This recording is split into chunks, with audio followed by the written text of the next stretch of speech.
కొంత కృషి చేయడంతో నేను పోలేదు అక్కడికి, వాళ్ళే చేశారు.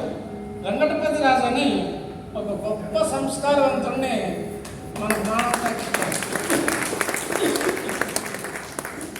ఆయన సంస్కారం ఏంటంటే 2 మాసాల క్రితం నేను చూశాను వాట్సాప్లో, ఎవరో అనాథ చనిపోతే 2-3 ఉన్నారు, 3 కార్యక్రమాలన్నీ చేస్తున్నారు. దాంట్లో వెంకటపతి రాజు ఒకటి. నిన్న మళ్ళీ ఎవరో చనిపోతే ఆ శవాన్ని పెట్టి ఫోటో తీసినప్పుడు 4 ఉన్నారు.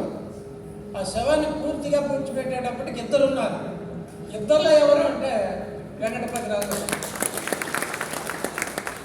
ఆయన బంధువులు కాదు, స్నేహితులు కాదు, ఎవడో అనాథ చనిపోతే వానికి కూడా దగ్గరుండి అంతిమ సంస్కారాలు చేసే సంస్కారం ఉంది అంటే అంతకంటే మానవతా కాల్చుకోవాలి. అది ఒకటి. ధన్యవాదాలు రాజావారు.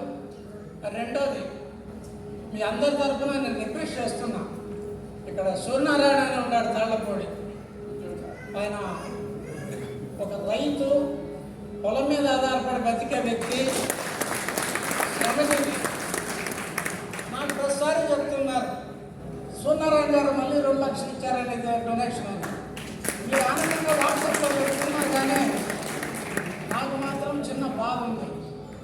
ఆయన ఇచ్చిన ఒక రైతు పారు పుచ్చుకొని పొలంలో చెమటోటి సంపాదించే డబ్బు వ్యాపారాలు చేసి కాదు ఇవ్వడం అంటే, ఆయనకు మనవాళ్ళు ఉన్నారు, మనవరాళ్ళు ఉన్నారు, పిల్లలు ఉన్నారు, కుటుంబం ఉంది, ఎన్నో అవసరాలు ఉన్నాయి.